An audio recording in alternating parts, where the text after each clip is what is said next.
Hello everybody and welcome back to my YouTube channel. 13ই June 2024 বৈদ্যবাটির 8 number ওয়ার্ডের সংলগ্ন নির্জন এলাকায় একটি রক্তাক্ত অবস্থায় বডি পাওয়া যায়। ক্লাবের কিছু ছেলেরা দেখতে পায় এবং তাড়াতাড়ি ওয়ার্ডের কাউন্সিলরকে কল করে, অর্থাৎ অভিজিৎ গুহকে কল করে।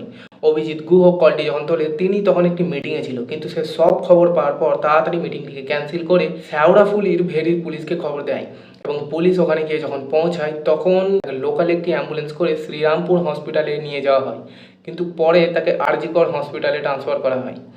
এবার এদিকে বডি নিয়ে যাওয়ার আগে ক্লাবের ছেলেরা তার কাছে যখন গিয়ে চেক করেছিল তখন বডি তখনও পর্যন্ত বেঁচে ছিল।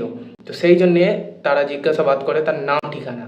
সে তার নাম বলে দীপঙ্কর কুণ্ডু এবং তার ঠিকানা সে বলে হুগলি বৈদ্যবাটির 13 নম্বর ওয়ার্ডের মানিক ঘোষ বাগান। তার এরকম হাল তার প্রতিবেশী প্রসেনজিৎ নামক এক ছেলে করেছিল এবং তাকে যখন আরজিকর হসপিটালে ট্রান্সফার করা হয় তার 80 জায়গায় শরীরে কাট ছিল। তার 80 জায়গায় শরীরে টাকা মারার পর তার নাক ফেটে গিয়েছিল।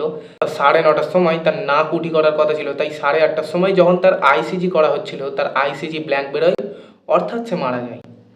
এবার এতক্ষণ আর দীপঙ্কর কুণ্ডুর ফ্যামিলি মেম্বার সবাই জেনে গিয়েছিল, তাই তার ফ্যামিলি মেম্বারও ডাইরেক্টলি হসপিটালে চলে এসেছিল। এবার তার ফ্যামিলি মেম্বার সরাসরি পুলিশকে তার স্ত্রী অর্থাৎ জ্যোতি কুণ্ডুর ওপরে অ্যাকশন নিতে বলে। এবার তোমরা ভাববে দীপঙ্কর কুণ্ডু নিজেই তো বলেছিল তার আসামির কথা, যে প্রসেনজিৎ নামক একটা ছেলে তাকে এইরকম মার্ডার করেছে বা এরকম হালটা তার করেছে, কিন্তু তার ফ্যামিলি এসে তার স্ত্রীর ব্যাপারে কেনই বা অভিযোগ দিয়েছিল, এটা জানার জন্য দীপঙ্কর কুণ্ডুর আগের ঘটনা আমরা কিছু জেনে নেব।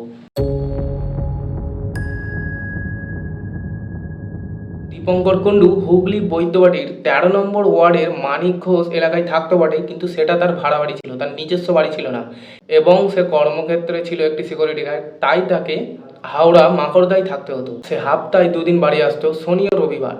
কিন্তু এই হুগলি বৈদ্যবাটি 13 নম্বর ওয়ার্ডে থাকাকালীন তার স্ত্রী জ্যোতি কুণ্ডু একটি এক্সট্রা ম্যারিটাল অ্যাফেয়ার করে, অর্থাৎ সে বিবাহিত সম্পর্ক একটি করে এবং সেটা দীপঙ্কর কুণ্ডু জানতে পারে। দীপঙ্কর কুণ্ডুর বোন মৌমিতা শ্রীমানের থেকে জানা যায় যে দীপঙ্কর কুণ্ডু এটাই বলতো যে আমি যদি তাকে ভালোবাসা দিই, অর্থাৎ জ্যোতি কুণ্ডু তার স্ত্রীকে যদি সে ভালোবাসা দেয় সে হয়তো তার আশিককে ভুলে যাবে, কিন্তু এটা তো হয়নি। তাদের মধ্যে ঝগড়াঝাঁটি আরও বাড়তে থাকে এবং এর জন্যই দীপঙ্কর কুণ্ডু 2 সপ্তাহ 3 সপ্তাহ এক একবার বাড়িও আসতো না, আর এই কারণেই তাদের ফ্যামিলি পরিস্থিতি ভালো ছিল না।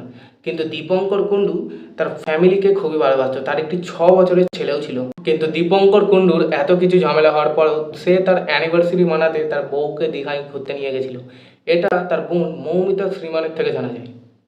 তারপর দীপঙ্কর কুণ্ডু ঘুরে এসে সে তার কাজে যায়, কিন্তু জামাই ষষ্ঠী উপলক্ষে যখন দীপঙ্কর কুণ্ডুকে বাড়িতে ডাকা হয়, তো দীপঙ্কর কুণ্ডু একটু খেতে ভালোবাসতো আর দীপঙ্কর কুণ্ডু জামাই ষষ্ঠী ভেবেই তা ঘরে চলে এসেছিল। কিন্তু দীপঙ্কর কুণ্ডু যখন ওখানে আসে তাকে খাওয়া দাওয়া করানো হয়, তারপর জ্যোতি কুণ্ডুর আশিক ওখানে আসে এবং তাকে কুপিয়ে মার্ডার করে। এবার কুপিয়ে আমি কেন বলছি, তার শরীরে 80 জায়গায় কাট ছিল। এখন তার স্ত্রীকে গ্রেফতার করা হয়েছে। এর পরের ডিটেলস আমি কিছু পাইনি, যদি পাই আমি তোমাদের অবশ্যই জানাবো। আজকের লেগে এতটুকুই, সাবধানে থাকো।